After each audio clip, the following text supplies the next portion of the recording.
Hey guys, Cassie here. Welcome back to my channel. Just a quick disclaimer for this video. I am doing a critical reading of the book P.S. I Love You by Jenny Han. And if this is like your favorite book in the world and you just can't stand to see anybody say anything negative about it, then maybe this isn't the video series for you. I will be doing a critical reading of this book, critiquing the things I don't like and pointing out some of the things that I do like. But I want to remind you all that this is not for the sake of just crapping all over someone's work and making fun of it and just having fun laughing at someone for being a bad writer. This is primarily for educational reasons. I am an author and I have watched videos like this myself, and I feel that I learn so much from hearing what people don't like about a book and even like the little details. So I might be getting a little bit critical here and picking on the tiny things, but that's because I think that that helps us all to become better writers and see what not to do, what sounds a little bit off, and how to do it better. So now that that disclaimer is out of the way, let's get back to the reading. Hello, it is a Wednesday evening and it's time to read some more of this here book. I have to read up to chapter 14 for the video I'm putting up tomorrow, which hopefully I can get edited in time. I have no idea how long that's going to take. So let's just jump right into it, shall we? Okay, so chapter 12 starts out doing kind of what I was saying the author should do. Lara Jean is talking to a woman named Stormy, who I guess is one of the old ladies at Bellevue, and she's kind of giving her like love advice. I'm trying to remember if this character was in the first book. I don't remember her. Again, I will say yet again, this might totally just be me not remembering things. But if this is the first time this character is introduced, I feel like it is just such a wasted opportunity, because like she had an entire book and a quarter to establish some rapport between Lara Jean and this old woman, and we would be so much more emotionally invested in their friendship. But as it is, I'm just reading this and like, it just seems so like manufactured and forced to all of a sudden right now have this old lady step in to give her sage wisdom on how like Lara Jean needs to guard her heart and stuff. And it's just like, I'm not hating this, what's happening here, but I just wish it would have happened sooner and like more often, that this character or this type of interaction was like a bigger part of the book as a whole, because it just feels really out of left field right now. So Lara Jean asks Stormy if she had a lot of boyfriends in high school, and she says, "Oh sure, dozens. That's how we did it in my day. Drive-in on Friday with Bert and cotillion with Sam on Saturday. We kept our options open. A girl didn't settle down unless she was supremely, supremely sure." And I really don't think, like, is that true? I don't know. Like, I guess it depends on when this woman grew up, but as far as like really older times, I don't think that that's accurate. That like women just went around dating tons and tons of guys. That's not at all my picture of what the past was like. I mean, maybe like earlier, I mean, I'm picturing like a really old woman here, so I'm picturing maybe that she's referring to like, I don't know, like the 40s or 50s or something. And that just doesn't, I don't know. I didn't grow up in that time, but that is certainly not my picture of like what the dating mindset was back then. I thought it was a lot more conservative than that, and if girls were just going around like dating tons and tons of guys, I would think that that would be really weird. And okay, so Stormy just mentioned that she was glad that Lara Jean hadn't been coming around as much because she was hoping she was like having more fun in her life. So now I'm thinking that maybe this was a subplot in the first book, and this isn't the first time this character's been introduced. But honestly, I have a pretty good memory for like stories and stuff, so if I can't remember that, then maybe that says something about how insignificant that subplot was, because I just don't remember that at all. And I didn't read the book very long ago, and I also watched the movie right after I read the book, so I experienced two versions of that story, and I still don't remember this woman or Bellevue at all. So, I don't know. Maybe I'm crazy. Maybe it's Maybelline.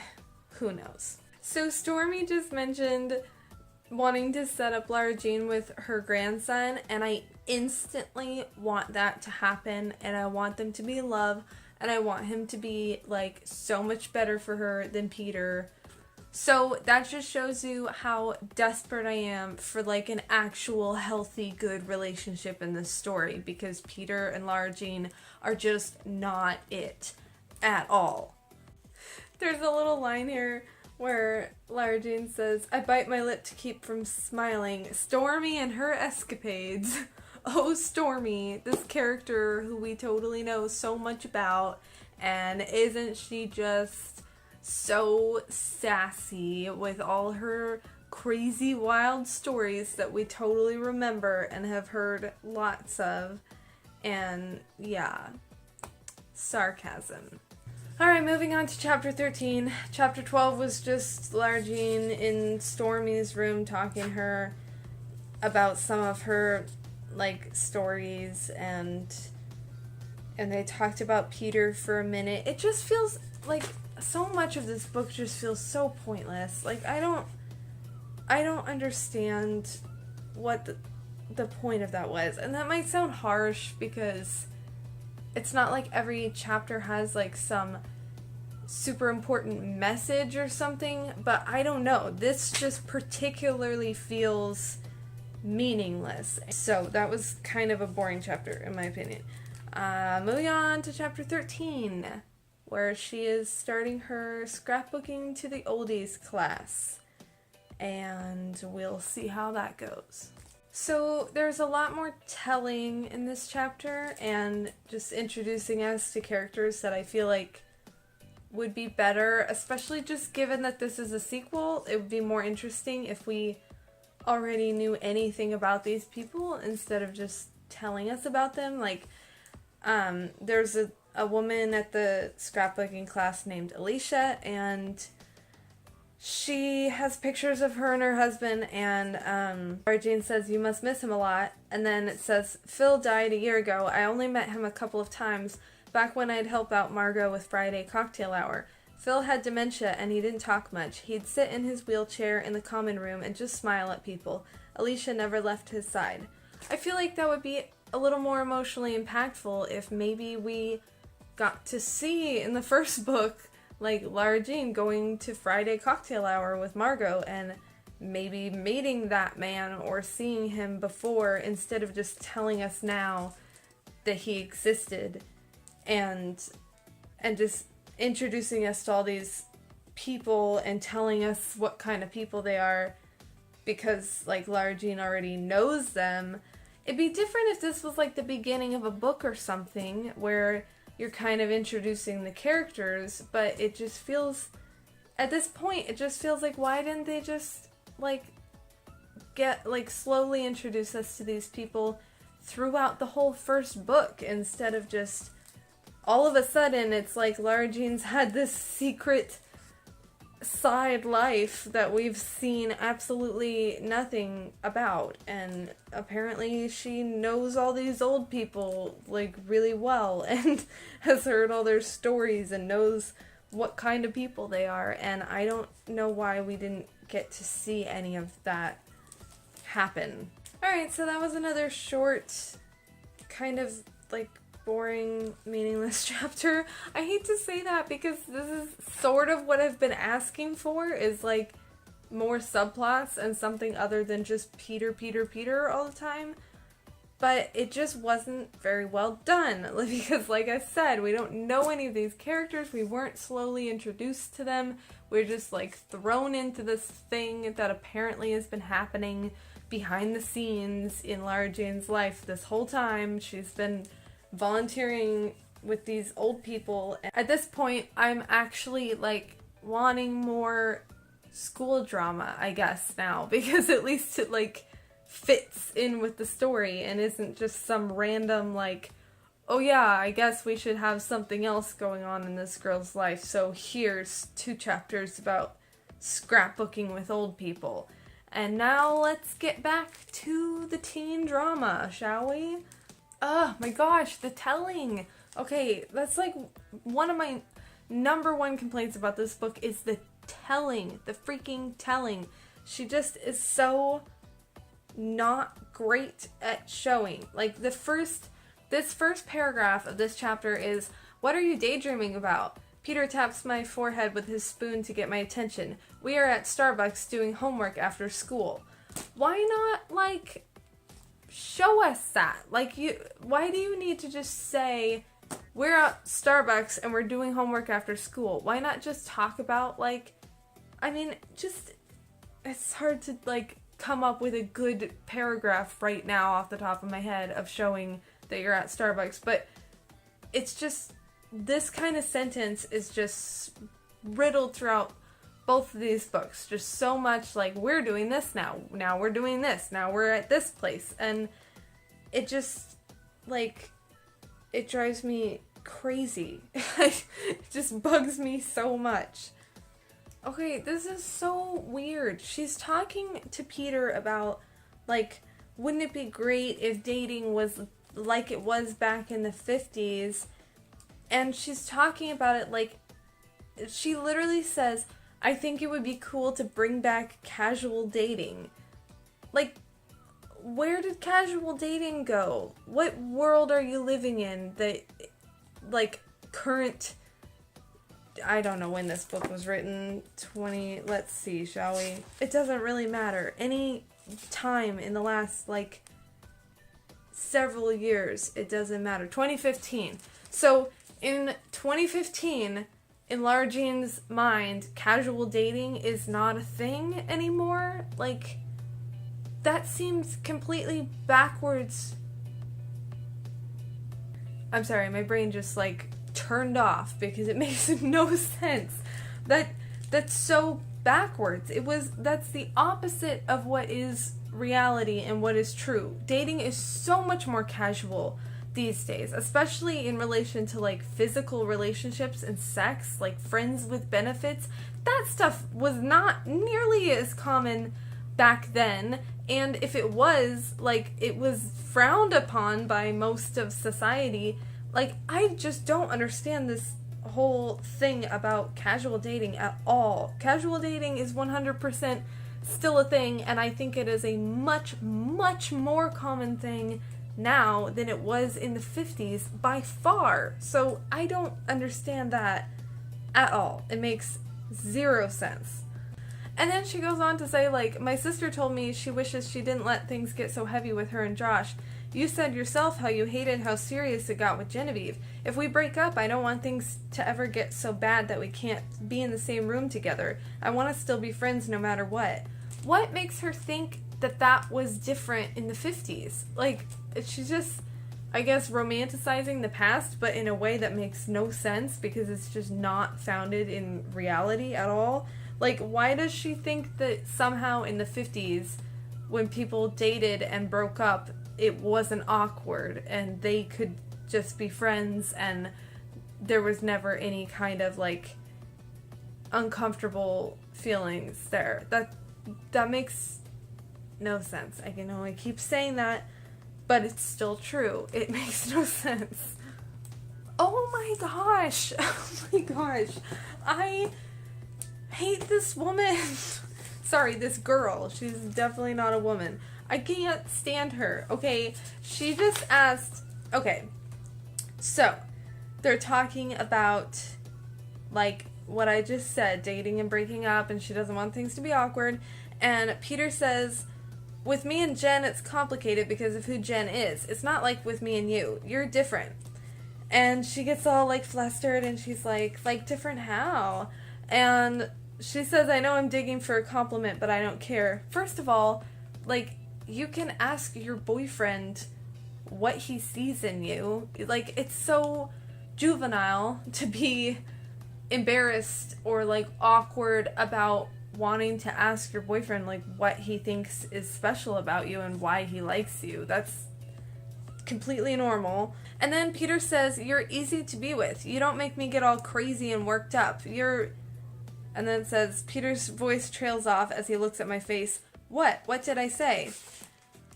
And this girl says, my whole body feels tight and stiff. No girl wants to hear what he just said. No girl. A girl wants to get a boy crazy and worked up. Isn't that part of being in love?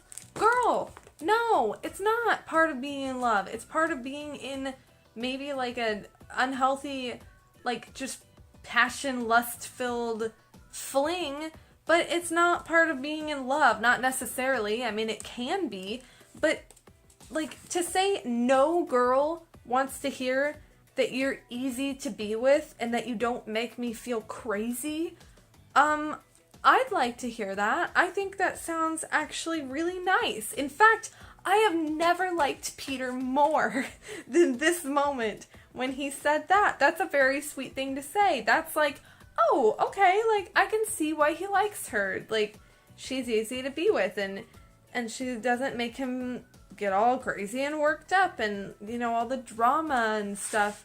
But no, apparently Lara Jean doesn't like that. He says, I mean that in a good way, Lara Jean. Are you mad? Don't be mad. He rubs his face tiredly. Yeah, I feel you, Peter. I would be tired too, because this girl be crazy. Oh my gosh. Oh my gosh, this is so immature. Their relationship is so immature and so doomed for failure, and I don't understand. Like, I mean, if this book ends, or the next book, because there's one after this, if this series ends with them, like, not being together, or maybe growing, like, a lot and realizing how stupid they've been, then maybe this will be redeemable, but I don't get it. Like, she's mad at him for saying that she's easy to be around and that she doesn't make him feel all crazy and worked up. And then he asks if she's mad, and she wants to tell him that she is mad, but she doesn't because she doesn't want to fight again. Which is like, just, I mean, she's choosing to lie and say that she's not mad, and that's the only reason that they're not fighting right now. Which is like, pretty much we've already seen them fight like so many times and argue about so many stupid things in this like quarter of a book. And yeah, it's just ridiculous. And then so she says she's not mad, and then she says that the clouds in his face clear away instantly and he's sunny and bright again. That's the Peter I know. And then he says, see, that's what I mean, Lara Jean. That's why I like you. You just get it. And she says, thank you. And he says, you're welcome. And that's the end of the chapter. And you might be thinking to yourself, well, maybe, you know, there was lots of conversation and, like, interesting stuff that, you know, Cassie just didn't say anything about. But nope, I pretty much read most of that chapter to you. It was literally 3 pages long. It was, we are at Starbucks doing homework after school. And then it was, wasn't it great when people dated in the 50s and everything was just cash and nobody was serious about anything? And then we talked about how she's different than Jen because she's easy to be around and she's not crazy. And she got offended and he said, are you mad? And she lied and said no, and he said, great. And that's it. That was the whole chapter. And it's just continuing to be terrible. Hello! We are back in business. I will be honest, it has been quite some time since I've read any of this book. I've been just insanely busy with tons of stuff, so I just refreshed my memory a little bit on chapter 14 and remembered the ridiculousness of Lara Jean acting like casual dating used to be more popular than it is now back in the day. Absolutely absurd. One of the dumbest things I've seen in this book so far. So let's get into chapter 15 and see how this story continues. So Lara Jean's driving Josh to school, their neighbor Josh, who we haven't really heard much about from this far in the whole book, because he had ice on his windshield and her car was already warmed up, so she's driving him to school. And he said that she's gotten really good at driving, and she mentioned that she's been practicing on her own and with Peter. First of all, if that's something she's been doing on her own and with Peter, maybe that would have been a fun thing to see. I don't know. But then I totally forgot about the whole subplot of, like, Lara Jean not liking driving or feeling uncomfortable with driving. I mean, I guess it's, like, it's a thing that makes her interesting or something, but it's just kind of weird, and it just contributes to, like, all of the mountain of things that make Lara Jean seem like a small child in comparison to how she should really be behaving and thinking at her age. I feel like the character of Lara Jean is just really, really young and immature and for her age, and that's just another thing that's, like, kind of unnecessary and just makes it feel even more like, can you just not handle life or something? Like, why are you so afraid to drive a car? I know that driving can be intimidating for some people for a while, but it's just, I guess, because of all the other things about her that make her seem really young and, like, inexperienced and naive, it's just, like, another thing on top of the mountain, and it just is silly. So this chapter is, like, laughably short. It's just absurdly short and such. I mean, to be fair, I haven't looked ahead to what... No, okay, after school. So this is just the whole...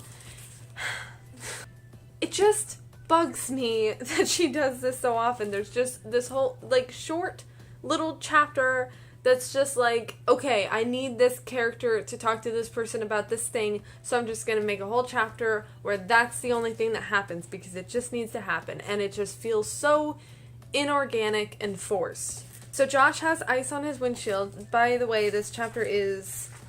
Holy crap, really? It's literally 2 pages long.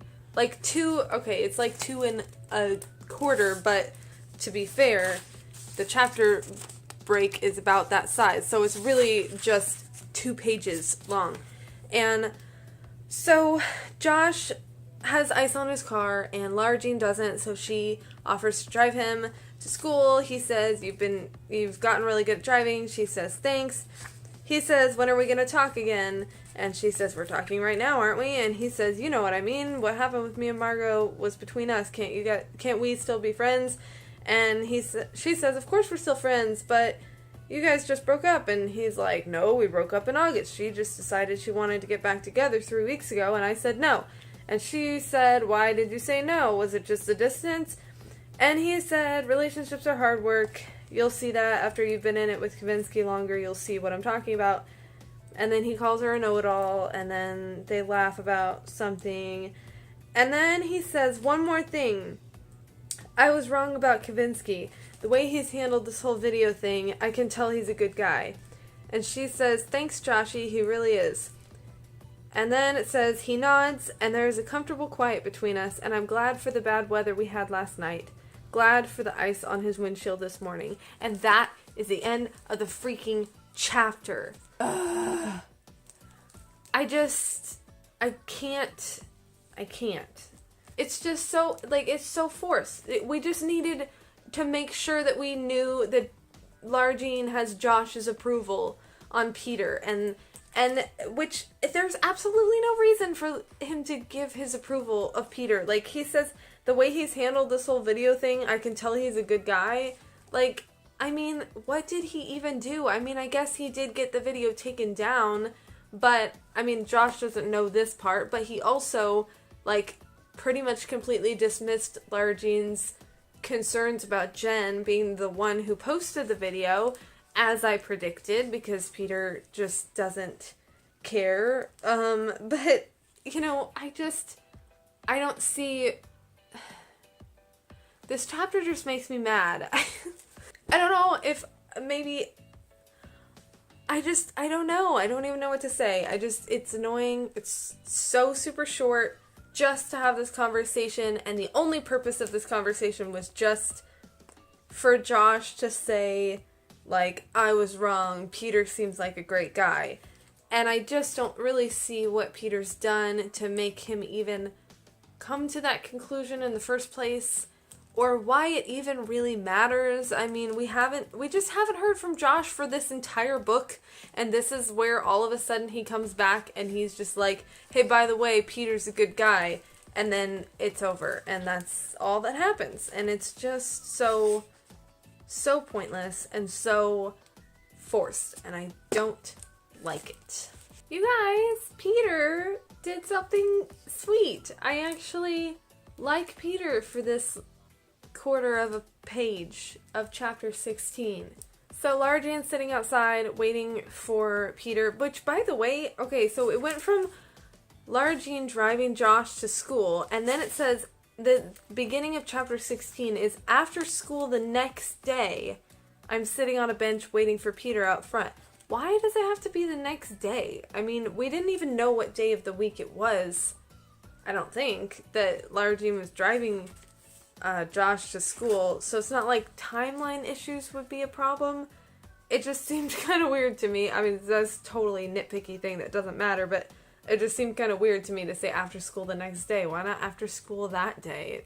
Anyway, she is waiting for Peter outside, and Genevieve walks by, and she's like, hey, Lara Jean, are you waiting for Kavinsky? And she's like, yeah, and she said, that boy's always running late. Tell him I'll call him later tonight, okay? And anyway, Lara Jean was annoyed by that, and she told Peter what she said. And Peter says, he rolled his eyes, and he says, she's such a shit stirrer. Don't let her get to you, Covey. She's just jealous. And then it was really cold outside, and so he stood up and helped her up and said, let me take you for a hot chocolate to warm up your poor frozen body. And I thought that was really cute, and that is the appropriate way to respond to your ex-girlfriend making sly, comments like that to your current girlfriend. Like, this is the way he should respond every time this happens, and he hasn't been responding this way at all up until this point, so that's 1 point for Peter right there. I think that was an appropriate response to acknowledge that Genevieve is trying to stir stuff up, and to tell Lara Jean that she shouldn't worry about it, and, she's just jealous, and kind of, not just completely dismissing it, or being like, oh, that Genevieve, she's feisty, or whatever. Like, to acknowledge, no, she's being a jerk, and she shouldn't be saying stuff like that to you. So yeah, good job, Peter. You got like 1 point. I think he got 1 point for something else at some other point during this story, so he's up to 2 now. So we'll see how that progresses. Oh my gosh, you guys, this is so bad. I'm not even kidding anymore. This is really, really, really stupid. I don't understand. Please, someone explain to me how on earth people love this book so much. I don't understand. Okay, this entire chapter, after the whole, Genevieve came out and said that, and, Peter said he was gonna go get her hot chocolate. So, it's later in the evening now, and Lara Jean's phone rings, and